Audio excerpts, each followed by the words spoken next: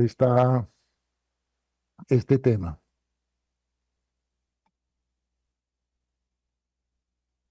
Entonces, ya entrando propiamente en el tema, ¿cuál es el objetivo de la sedación y de la analgesia en un paciente en la unidad de cuidados intensivos? En primer lugar, es aliviar el dolor. Ya hemos dicho que el dolor es una experiencia, primero, negativo y cuando es en la UCI es dramático. Aliviar el dolor nos permite reducir la ansiedad del paciente. Aliviar el dolor y un paciente que esté tranquilo nos permite que el paciente nos ayude, tengamos esa cooperación del paciente cuando hagamos un procedimiento. Por ejemplo, una ventilación, bien sea no invasiva o invasiva, lo que sea. Y esa sedación o analgesia adecuada nos permite minimizar los efectos secundarios de todos los procedimientos que estamos haciendo. Entonces, si estamos hablando del dolor en la UCI, no el dolor crónico, sino el dolor agudo, eh, lo primero que tenemos que pensar, ¿cómo vamos a valorar el dolor del paciente en la UCI? Lo que decía yo al principio.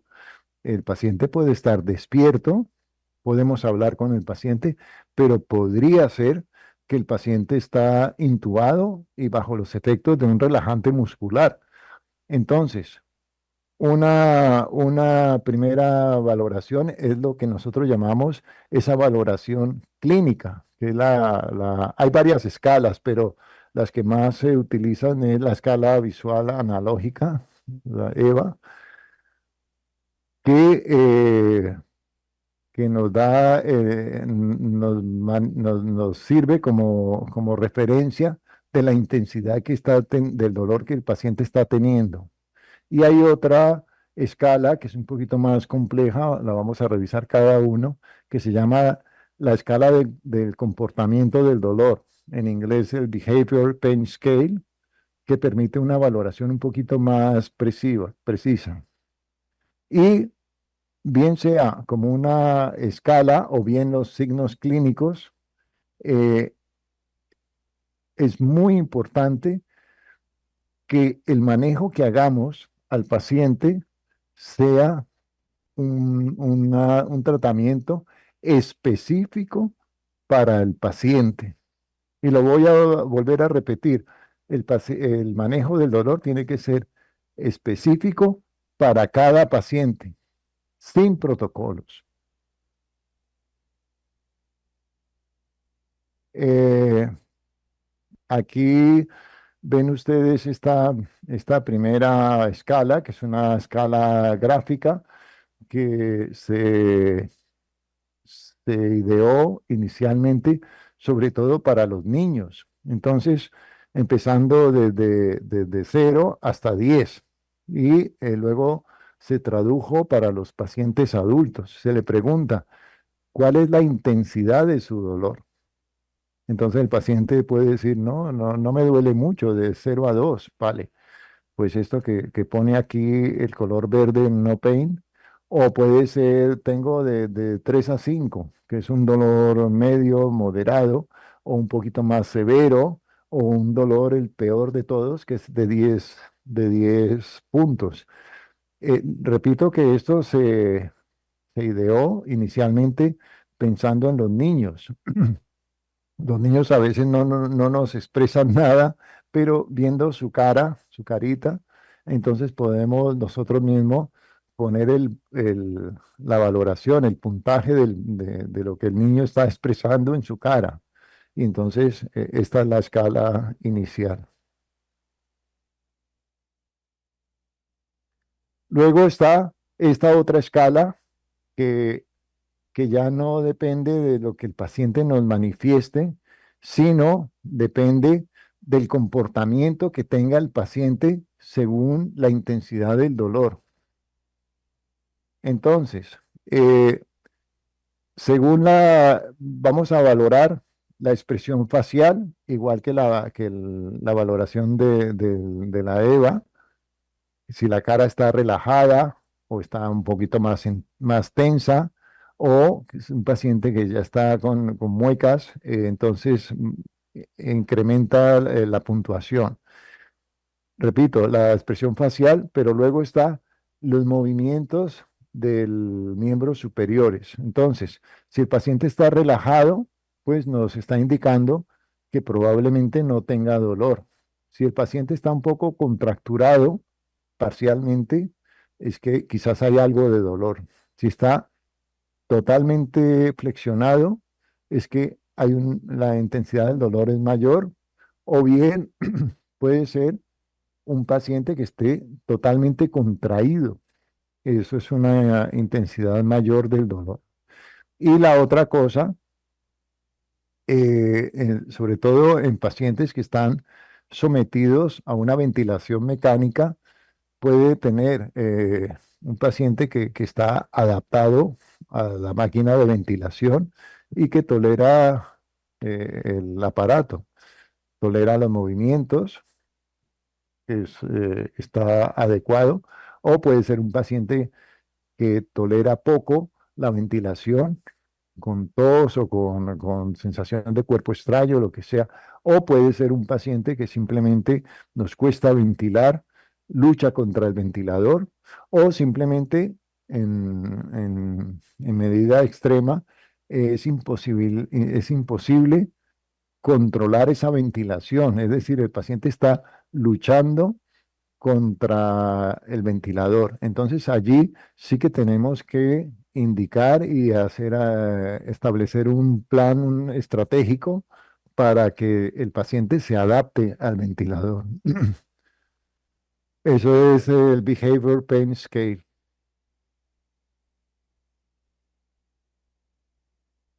Entonces, sabiendo la intensidad del dolor que pueda tener el paciente, entonces tenemos que pensar qué tipo de fármacos vamos a utilizar eh, en esa sedación o esa analgesia. Tenemos que considerar, en primer lugar, el paciente, que es lo que yo empecé a decir al principio. Cada paciente requiere su propia medicina, su propia dosis. No se puede incluir ningún paciente en la UCI en un protocolo, ni de sedación ni de analgesia. Y lo vamos a mirar poco a poco. La personalización del tratamiento es clave para el éxito de este manejo del paciente que está en la UCI. Entonces, hablando de la selección de los fármacos de sedación y de analgesia, inicialmente se ha considerado que hablemos de 4 tipos de drogas, que son, en primer lugar, los opioides, que puede ser la morfina, puede ser el fentanilo, puede ser el remifentanilo, o bien, mm, a- todos ellos, todos estos fármacos que les voy a hablar, todos tienen efectos de sedación y todos tienen efecto de analgesia. Entonces vamos a revisar cada uno.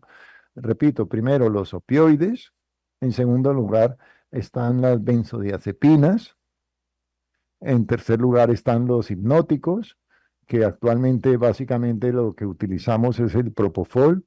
Antiguamente usábamos los barbitúricos, el tiopental, y hay otros fármacos que puede ser la ketamina, la desmetomidina también, que es un fármaco relativamente nuevo aquí en Europa. Yo no sé si en Perú lo tienen disponibles, pero les voy a mencionar un poquito de este fármaco, ya que hay muchas publicaciones al respecto. Entonces, ¿cuál es el protocolo que debemos que seguir en la administración de esos fármacos? Es decir, ¿hay un orden para empezar primero con un opioide o empezamos primero por un midazolam o primero por un hipnótico? No. Hay que seguir unas guías, pero cada guía debe estar condicionada a cada paciente.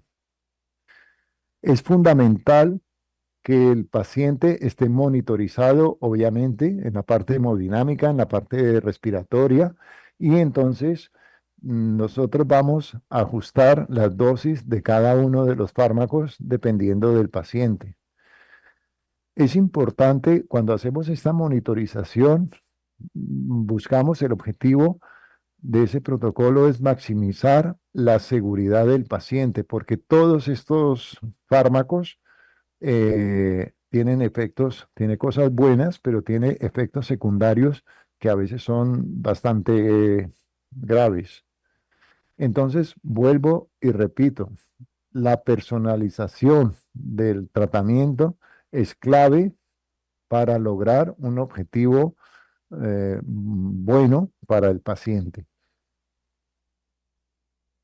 Entonces, uno de los conceptos importantes en la sedación y en la analgesia del paciente que está en la UCI es tener un enfoque integral del paciente. Es decir, integral, ¿qué quiere decir? Si el paciente se puede comunicar, podemos hablar con el paciente, si podemos hablar con su familia, con su entorno, es importante esa comunicación. También es importante en la comunicación que tengamos entre nosotros como médicos.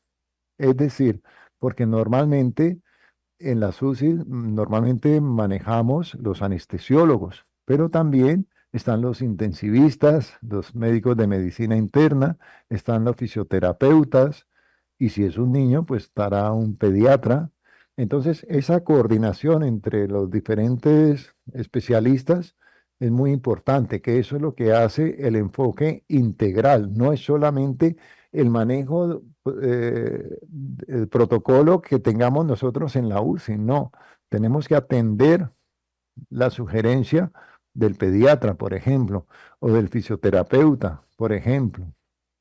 Y también, también tener ese diálogo abierto con las enfermeras.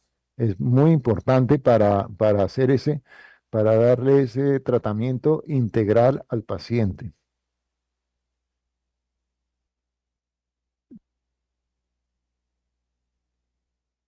Bueno, eso es representada que tenemos que nosotros somos un equipo. La unidad de cuidados intensivos no es, no es un manejo exclusivo de los anestesiólogos o no es el manejo exclusivo de los intensivistas. Somos un equipo con médicos, especialistas, con enfermeras, fisioterapeutas, y eso es muy importante. Entonces, hablando ya propiamente de la selección de los fármacos que vamos a emplear a estos pacientes, bien sea en la analgesia o bien sea en la sedación. En primer lugar, lo primero que tenemos que pensar, los opioides. Vamos a decir, ahora les voy a explicar el por qué hemos puesto en primer lugar los opioides. Ahora lo explico. También tenemos lo que ya habíamos hablado, las benzodiazepinas, los hipnóticos y también hay otros fármacos como la ketamina y la desmedetomidina, que también es muy importante para tener en cuenta.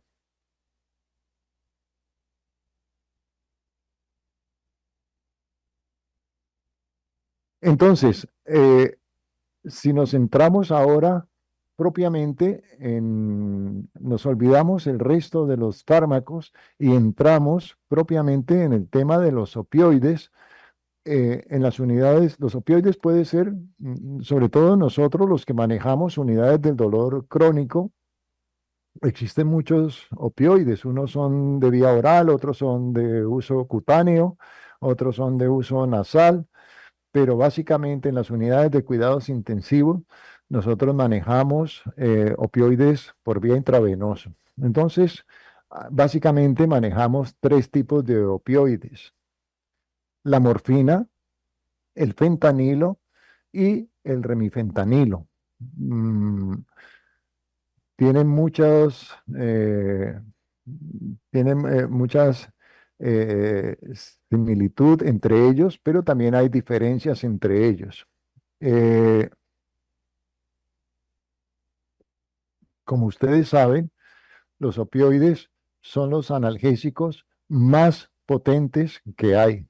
Y si los utilizamos por vía intravenosa, pues por eso hemos elegido hablar en primer lugar de los opioides.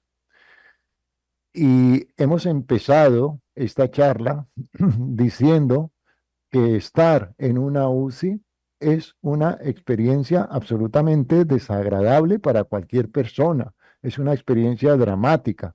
Y una de las razones de que fuera dramática es el dolor.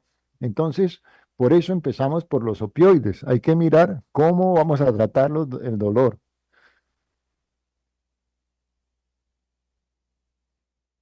Cuando Cuando yo era estudiante de medicina, cuando empecé a hacer la residencia de anestesia allí en la ciudad de Barcelona, en España, eh, se nos enseñó que había una pirámide donde teníamos que escalar para usar los analgésicos. Entonces, teníamos que elegir primero los analgésicos más suaves para mirar la respuesta del paciente. Básicamente empezábamos a utilizar el paracetamol.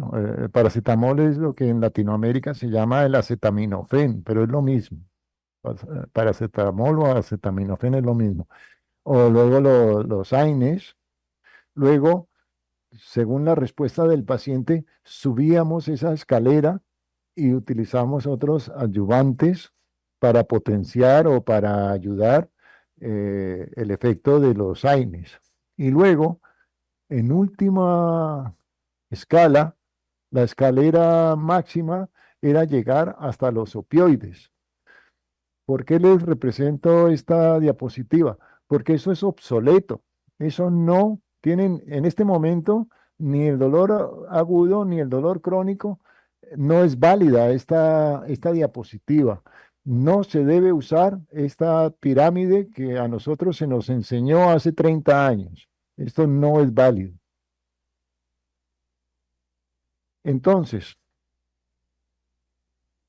eh, decía que hemos empezado por los opioides porque los opioides son los analgésicos más potentes y que si los utilizamos por vía intravenoso, son las drogas de primera línea en la mayoría de los pacientes que están en la UCI.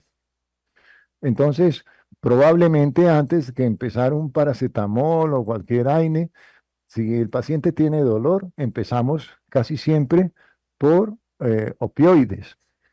Entonces, son válidos por la potencia analgésica, pero tenemos que recordar que los opioides de lo bueno que tiene, también lo tiene las ventajas negativas, las desventajas, perdón. Esos efectos secundarios y esos efectos tóxicos que son frecuentes y que son potencialmente muy riesgosos. Riesgosos como qué? Todos, cualquier opioide que utilizamos por vía intravenosa, por ejemplo, en la UCI, todos producen sedación, es decir, el paciente empieza a tener sueño, eso al principio nos puede causar un poco de euforia, de delirium, también nos da náuseas, luego viene una depresión respiratoria y luego hay otros efectos secundarios a otros órganos, como la retención urinaria, el espasmo de la vía biliar, eh, una serie de efectos secundarios que nos hace que el paciente empiece a prolongar, a tener complicaciones secundarias debido al uso de los opioides. Y eso empeora los resultados, lo que nos hace retrasar el alta al paciente en la UCI. El uso dosis altas de opioides a veces nos retrasa la reincorporación del paciente a su entorno habitual. Es decir, lo tenemos que mantener en la UCI más días, y esto no es bueno. Entonces, le- les estaba diciendo que casi siempre cuando estamos con un paciente en la UCI, pues casi siempre empezamos con los opioides, pero en la actualidad el manejo del dolor no es solamente opioides. Eh, Manejamos el concepto de analgesia multimodal. Multimodal que puede ser, bien sea un paciente que está en la UCI en una fase posoperatoria, posquirúrgico, o bien sea un paciente que esté en la UCI por otro motivo, por un politraumático o una intoxicación o por cualquier motivo. Entonces, eh, ¿cuál es la filosofía de la analgesia multimodal? Multimodal, ¿qué quiere decir? Mezclar, mezclar muchos fármacos para potenciar, para que sean sumatorios, para lograr un efecto más analgésico sin recurrir a dosis tope o dosis tóxicas de ningún fármaco, bien sea de opioides, de AINES o el que sea. Y no solamente la analgesia multimodal no hace referencia solamente a los fármacos, sino también hay otras medidas que nos va a ayudar a aliviar el dolor, como por ejemplo la rehabilitación física, incluir el entorno familiar en la UCI ayuda muchísimo al paciente. Entonces, eso es una analgesia multimodal, porque a veces en la UCI parece que todos estamos pensando siempre en drogas, en medicamentos, en goteros, en jeringas, agujas. No, es importante intentar conservar el entorno del paciente. Por eso repito, fisioterapia, inclusión del entorno familiar cuando es posible y la mezcla de todos los fármacos, que es la analgesia multimodal. Vamos a revisar cada uno de estos opioides. En primer lugar, la morfina. ¿Y por qué empiezo por la morfina? Porque habitualmente, sobre todo en los pacientes de la UCI, en pacientes en fase posoperatoria son esos pacientes que sacamos nosotros del quirófano. Casi siempre el primer analgésico que utilizamos es un opioide, que es la morfina. Es decir, que la morfina con mucha frecuencia es el opioide más utilizado en las UCIs. ¿Por qué lo utilizamos? En primer lugar, porque se puede utilizar por vía intravenoso. Eh, el tiempo de latencia, es decir, desde el momento en que nosotros administramos por vía intravenosa, su efecto positivo de analgesia se produce entre los 5 y los 10 minutos cuando lo administramos por vía intravenosa. Y más o menos nos va a durar entre 1 y 2 horas. Y luego su vida media, para eliminarlo completamente, está entre 4 y 6 horas. El metabolismo de esta morfina es hepático y la eliminación es renal.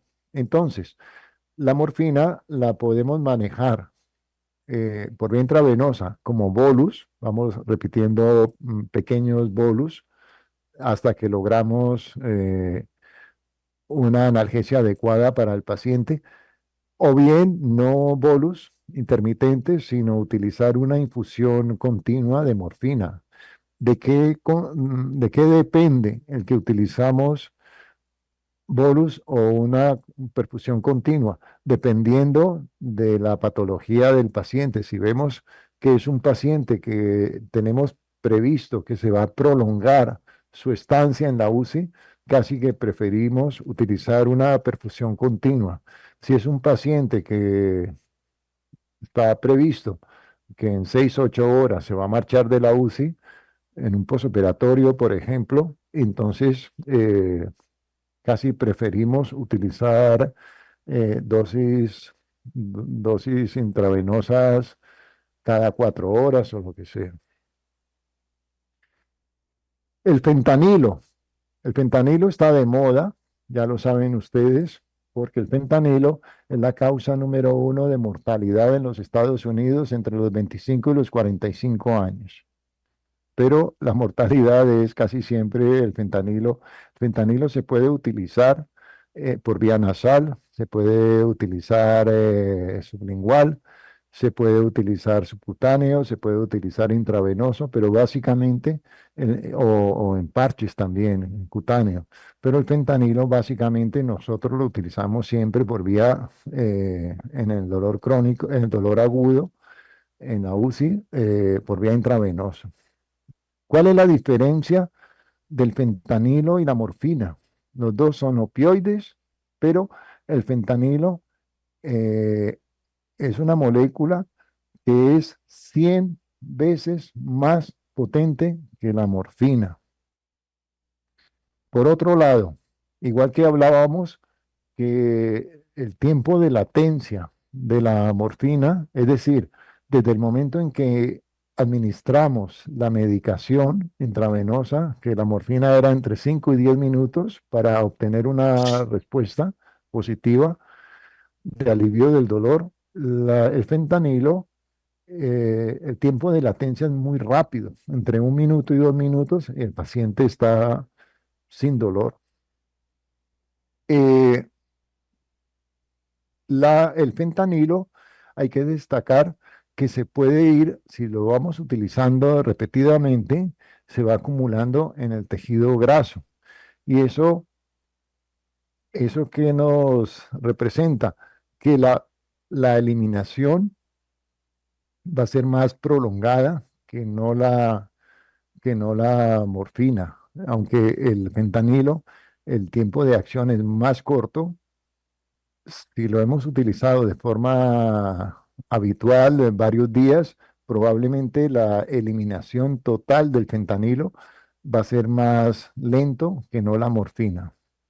Y la eliminación es renal, en todo caso, en los pacientes que tienen insuficiencia renal, eh, se- esa acumulación en la grasa nos podría dificultar esa eliminación, nos va a prolongar la estancia del paciente en la UCI. Por lo tanto, nosotros casi preferimos utilizar bolus de fentanilo que no una perfusión continua.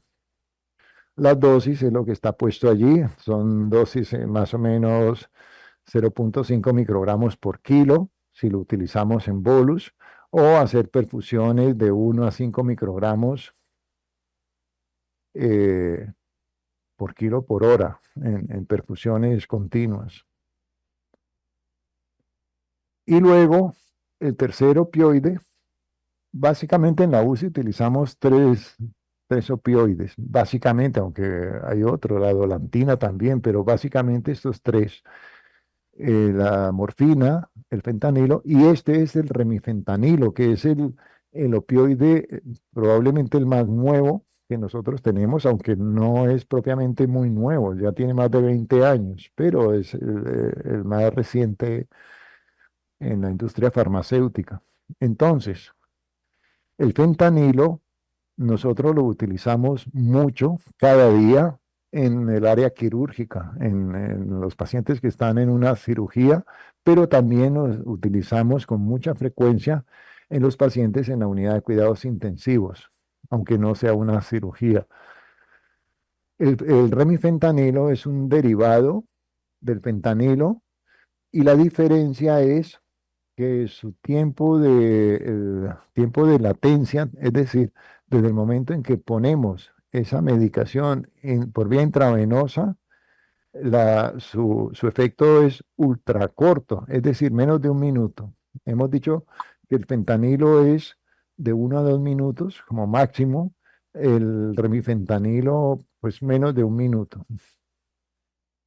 Así como tiene ese tiempo de latencia muy cortito, su tiempo de acción es lo que dura ese fármaco como efecto, es muy poco.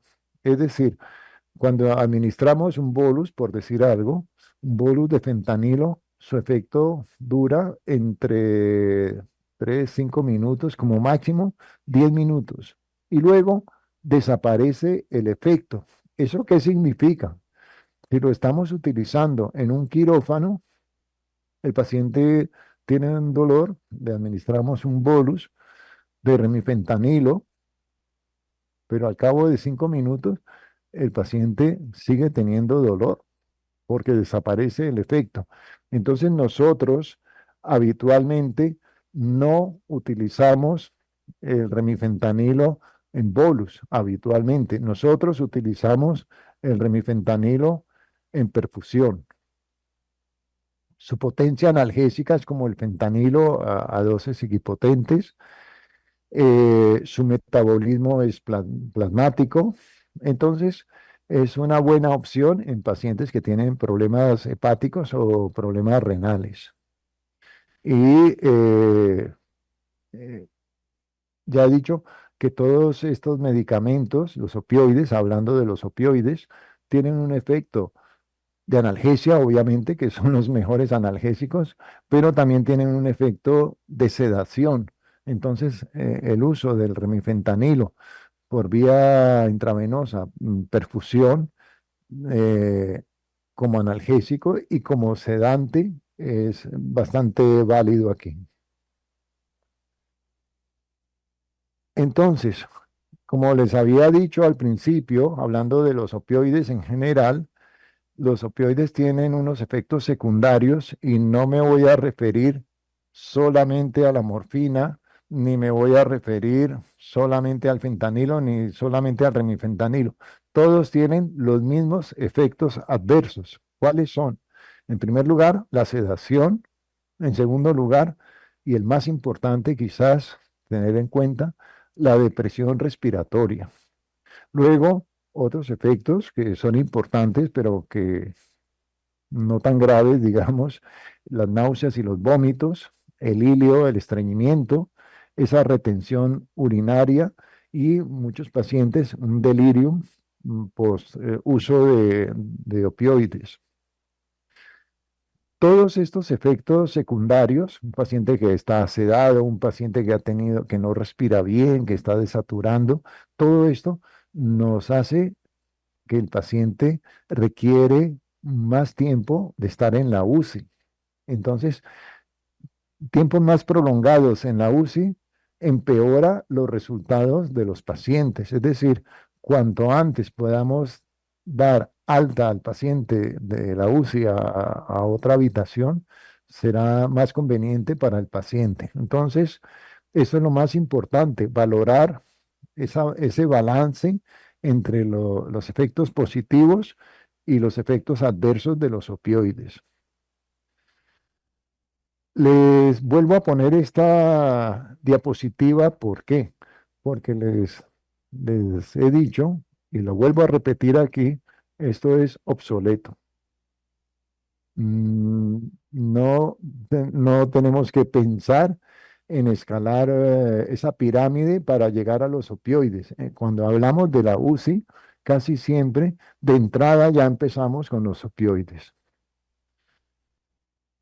Eh, Pasando ya propiamente de los opioides y entrando en el tema de las benzodiazepinas. Benzodiazepinas tenemos muchas, el diazepam o el midazolam. Todas ellas tienen un amplio espectro de acción. Eh, Pueden ser sedantes, algunas son hipnóticas, otras no. Por ejemplo, en este caso sí, el midazolam es un hipnótico. Eh, el hecho de que el midazolam sea un hipnótico nos ayuda en la inducción de una anestesia general, por ejemplo. Las benzodiazepinas tienen un efecto anticonvulsivante, también lo utilizamos en pacientes con crisis de estatus epiléptico, etcétera. Y obviamente todos son ansiolíticos. Hablando propiamente del midazolam, es una benzodiazepina que es hidrosoluble, que es más potente que el diazepam, que se absorbe bien, también por vía intramuscular, también por vía oral, también por vía rectal. Eh, Al ser hidrosoluble, eh, atraviesa la barrera hematoencefálica y facilita sus efectos. Eh, Dos cosas importantes a tener en cuenta a nivel del midazolam. En primer lugar, eh, cuando hablamos en términos generales de las benzodiazepinas, estamos hablando del alprazolam o lorazepam, etcétera. Son pastillitas que todos toman para dormir en algún momento. No, no nos sentamos a pensar que las benzodiazepinas en dosis altas, o depende del tipo de benzodiazepina, en este caso concretamente el midazolam, es un depresor respiratorio, es un depresor de la respiración, entonces hay que manejarlo con cuidado. Y a nivel hemodinámico, el midazolam nos baja un poco la presión arterial, principalmente en los pacientes mayores. Entonces, son cosas importantes cuando utilizamos esta benzodiazepina. Entonces, cuando utilizamos ya propiamente en las unidades de cuidados intensivos o en un quirófano, el midazolam puede servirnos a nosotros como un inductor en la anestesia general, es decir, solamente con fentanilo, que produce hipnosis, en una anestesia general es útil por vía intravenosa. No es obviamente ni tan potente como el tiopental, no es tan potente como el etomidato, no es tan potente como el propofol, pero es un inductor a tenerlo en cuenta. Y para hacer una anestesia general, repito, pero en dosis un poco más bajas, lo podemos utilizar como sedación, que puede ser en una premedicación, que puede ser oral o intravenosa, eh, en los casos de quirófano. Recapitulando un poco de esta selección de los fármacos, que hablamos en primer lugar de los opioides, y hablamos también de las benzodiazepinas, en este caso concretamente del midazolam. Nos queda hablar de los hipnóticos y otros fármacos de, de la sedación o analgesia de los pacientes en la UCI. Entonces, vamos a revisar un momento lo que es el propofol. El propofol se considera como un agente anestésico. Anestésico, ¿qué quiere decir? Que duerme al paciente, es decir, un sedante que produce hipnosis. ¿Qué ventaja tiene? Que tiene una acción muy corta.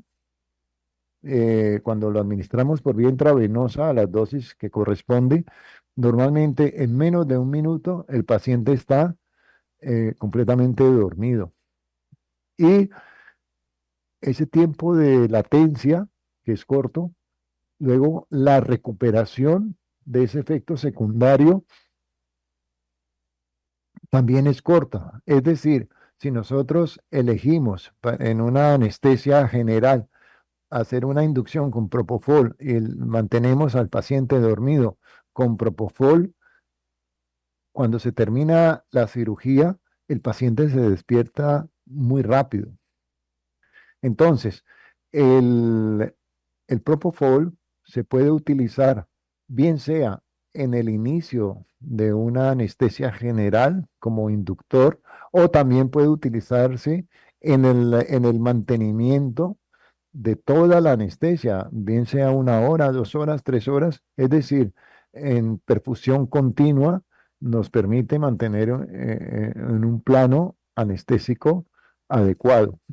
Es decir, el propofol puede ser un sedante, depende de la dosis, puede ser un hipnótico y tiene una acción particular que produce amnesia. El paciente se le olvida lo que ha pasado, amnesia lacunar se llama eso. Bueno, a nivel hemodinámico, hay que tener en cuenta que el propofol, aunque es muy estable en pacientes que no tienen repercusión hemodinámica, sí que afecta un poco en los pacientes mayores, pacientes con problemas cardíacos o pacientes que están muy hipotensos, como el choque hipovolémico, lo que sea, puede producir una hipotensión, una inestabilidad, disminuye la presión arterial. A nivel respiratorio, sí que obviamente en función de la dosis nos va a deprimir la ventilación, es decir, produce una apnea y hay que estar preparado para manejar esa situación. Eh, el Propofol tiene la ventaja de que es un medicamento seguro en el tema de la función hepática y la función renal. Entonces, recapitulando el tema del Propofol, podemos utilizar el Propofol eh, no como inductor anestésico solamente, sino una sedación continua en un paciente que está sometido a una ventilación mecánica, que puede ser de horas o puede ser de varios días. Un paciente que requiere una ventilación mecánica prolongada, el propofol podría ser un arma suficiente, un medicamento adecuado. También puede ser eh, una sedación, pero una sedación profunda cuando hacemos esos procedimientos diagnósticos que son muy frecuentes para nosotros los anestesiólogos, que son, por ejemplo, las colonoscopias, las gastroscopias. eh, Habitualmente utilizamos el propofol. También puede ser solamente como inductor, que son el bolus para, o sea, la dosis única cuando empezamos una anestesia general, o lo que decía al principio, no solamente la inducción, sino el mantenimiento de una anestesia de minutos o de horas. Y también el propofol es muy útil como coadyuvante cuando hacemos una técnica regional, una técnica, por ejemplo, una epidural, una raquidia, un bloqueo, y el paciente está incómodo o está nervioso. Entonces, esa sedación con el propofol nos ayuda a mantener esa técnica regional. Obviamente, utilizando dosis bajas, porque el paciente no requiere la profundidad porque ya tiene un bloqueo hecho. Luego hay otros medicamentos, y me voy a referir ahora concretamente a la ketamina.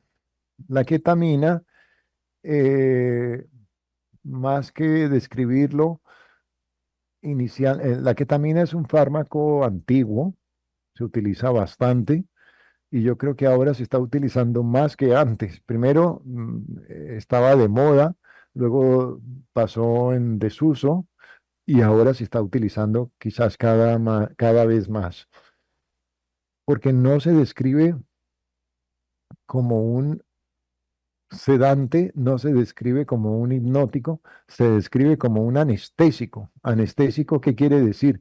Que reúne esas condiciones de hipnosis más analgesia, cosa que no tiene el propofol, cosa que no tiene los barbitúricos. En cambio, la ketamina produce la hipnosis más una analgesia muy adecuada. ¿Por qué? Porque actúa en unos receptores metil aspartato y esto da una analgesia a veces quizás más profunda que un opioide. Entonces, a veces la ketamina como analgésico, ya no como anestésico, se utiliza como sustituto. Es decir, cuando queremos darle una analgesia, mm, combinar la analgesia con el opioide, a veces recurrimos a la ketamina. Si el paciente ya lleva una dosis alta de un opioide y no conseguimos un resultado positivo, el mezclar la ketamina con el opioide es un arma importante. Eh, ¿Qué ventajas tiene la ketamina? Que con frecuencia produce alucinaciones, pero para evitar esto, habitualmente utilizamos las benzodiazepinas. La dosis, aquí lo pone, es 0,1 a 0,5 miligramos por kilo intravenosas, o también una perfusión continua, pero esas perfusiones continuas habitualmente no se utilizan. Les había comentado que yo no sé si allí en Perú está comercializado ahora la desmetomidina. Es un hipnótico relativamente nuevo. Mm, si revisamos las publicaciones recientes, se está utilizando cada vez más, no como inductor, no como mantenimiento de una anestesia general, pero en las sedaciones. Es decir, este fármaco está ganando un terreno bastante fuerte en partes de sedación. Y una de esas sedaciones importantes es en esos pacientes en la UCI que requieren una ventilación mecánica. A veces no es necesario recurrir al propofol o mezclar propofol con remifentanilo, sino la desmetomidina es suficiente. Eh, Tiene, como les decía, un efecto sedante, pero también tiene un efecto analgésico, pero con lo positivo que tiene, que no suele causar una depresión tan respiratoria tan severa como lo es, por ejemplo, los opioides. Eh, eh, por eso decía, probablemente en los quirófanos no lo utilizamos habitualmente, pero en las UCIs quizás es más útil en los pacientes que están siendo ventilados con ventilación mecánica o, o una sedación más superficial que no lo que requiere la ventilación mecánica. Eh, Tiene un efecto sobre los receptores alfa 2 y esto nos ayuda como analgésico. Eh, También produce con menos frecuencia produce delirio, como lo produce, por ejemplo, la ketamina. Entonces, resumiendo, fíjese que habíamos puesto cuatro cuadros allí, para empezar la charla. En primer lugar, hablando de los opioides, segundo las benzodiazepinas, tercero los hipnóticos, que era el propofol, y luego la ketamina.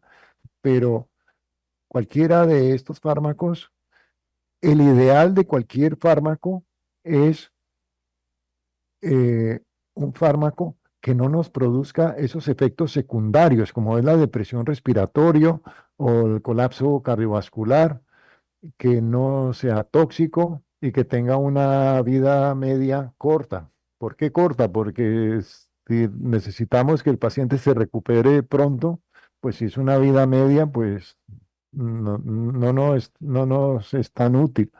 Entonces, ninguna de esas características que nosotros estamos buscando, ningún fármaco tiene esa característica. Es decir, nosotros lo que hacemos es esa combinación de fármacos para no llegar a los topes de estos fármacos que hemos mencionado. Entonces, podemos pensar cuál es lo ideal, cuál es la dosis, cuál es la dosis del remifentanil o del propofol o de cuánto midazolam le ponemos a un paciente. Si le ponemos mucho, nos vamos a caer esto que se llama la sobresedación. O si tenemos ese miedo, entonces no le pongamos mucho. Entonces estamos en una infrasedación. Lo ideal es que el paciente tenga una analgesia adecuada, que no tenga ansiedad, que no recuerde mucho, que no tenga delirio y que su recuperación sea rápida. Es decir, si estamos haciendo procedimientos como ventilación mecánica o cateterización de venas o lo que sea, que, que nos permita hacer esos procedimientos sin que el paciente sufra ni tenga dolor. Si hacemos esa infrasedación porque nos da miedo, porque no tenemos los recursos, la UCI no está bien acondicionada, entonces, a dónde llevamos al paciente? El paciente tiene miedo, sufrimiento, ansiedad, está agitado. eh, Eso en la parte subjetiva, pero luego en la parte objetiva, el paciente está más taquicárdico, libera catecolaminas, aumenta el consumo de oxígeno, se produce una hiperglicemia, bueno, etcétera. Y si hacemos al revés, vamos a ponerle mucho porque está bien monitorizado y tenemos todos los equipos para mantener al paciente, en todo caso toda esa medicación que nos retrasa el despertar de los pacientes, nos hace que el paciente esté más inmóvil, que no se mueve. Hay un riesgo de trombosis, trombosis de venas profundas, un tromboembolismo, más riesgo. Ahí el paciente va a estar más desorientado. eh, y toda la estancia en la UCI pues va a incrementar el manejo del paciente. Entonces, ni la infrasedación es buena, ni la sobresedación es buena. Tenemos que buscar ese equilibrio. Y entonces, vuelvo a insistir esto que no sea una pirámide, sino que es esa, una mezcla de todos estos fármacos que ya hemos hablado de todos esto. ¿Mezclas de qué? ¿Por qué este hombre que está hablando aquí insiste tanto? Porque es que hay muchos otros fármacos, no solamente el remifentanilo y fentanilo y propofol, y que no habitualmente no se utilizan. ¿Por qué? Pues no lo sé, por desconocimiento quizás. Por ejemplo, la clonidina. La clonidina es un fármaco excelente, excelente como sedante, es excelente como analgésico. Cuando utilizamos la clonidina, yo, por ejemplo, he utilizado clonidina intradural y es un bloqueador alfa excelente como analgésico. La clonidina hace sedación, se utiliza la clonidina como premedicación, o sea, puede ser por vía oral, puede ser por vía intravenosa, puede ser por vía epidural, la clonidina es un fármaco excelente. Entonces, tenemos que recordar eso. Hay otros fármacos, por ejemplo, el magnesio. El magnesio como relajante muscular cuando estamos utilizando pacientes con espasmos musculares, en pacientes con otras patologías o pacientes que tienen convulsiones. El magnesio también es un arma que merece la pena considerar. Luego hay otros fármacos que nos ayudan como sedación o como analgésicos, como coadyuvantes. Por ejemplo, la gabapentina, que se utiliza mucho, o la pregabalina, la lírica, que se utiliza obviamente que no mucho en las unidades de cuidados intensivos, pero hay que tenerlas en cuenta. Nos ayuda como sedante y potencian de la analgesia. Y luego hay una cosa que no viene, no viene a la charla de hoy, pero que podría ser una charla de todo un día. Las técnicas de anestesia regional que utilizamos nosotros los anestesiólogos en las unidades de cuidados intensivos. Antiguamente nosotros manejábamos, según qué pacientes, hacer una epidural o a veces una raquídea. Hoy en día manejamos estos bloqueos en espacios intermusculares, como el bloqueo cuadrado, el bloqueo de los músculos erectores, muchas técnicas que son relativamente nuevas y que nos permiten no utilizar opioides, no utilizar sedantes para el paciente porque ya no tiene dolor. Nos permite bajar las dosis de los antiinflamatorios, de los AINES. Entonces, estas técnicas también son muy válidas. Entonces, por eso digo, si bien al principio se me pidió hacer una charla, ¿qué analgesia le vamos a dar a un paciente en la UCI? Parece que es los opioides y propofol con ketamina. No, hay muchas técnicas que se utilizan hoy en día. Entonces, por eso para mí estoy contento de dar esta charla porque merece la pena conocer todo esto.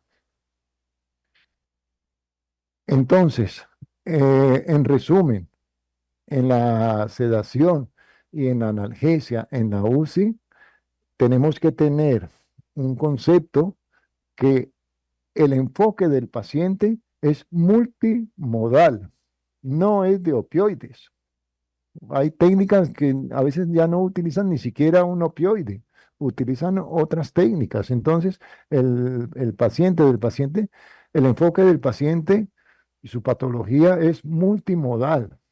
Y en segundo lugar, a- al paciente le tenemos que elegir de forma conjunta con todo el equipo, enfermería, fisioterapeutas y un esquema de tratamiento individual, preciso, no el protocolo que manejamos. Es que nosotros manejamos aquí el protocolo A o el protocolo B o el protocolo de la universidad. No, ninguno. El enfoque terapéutico es lo que el paciente requiere. Pues yo creo que yo he intentado hablar claramente, exponer, pero la verdad que es una charla que da mucho de sí. Y creo que voy a hacer una pausa porque ya es la hora para que ustedes puedan descansar. Pero antes que nada, si ustedes quieren hacer una pregunta o hay alguna inquietud, me lo dicen.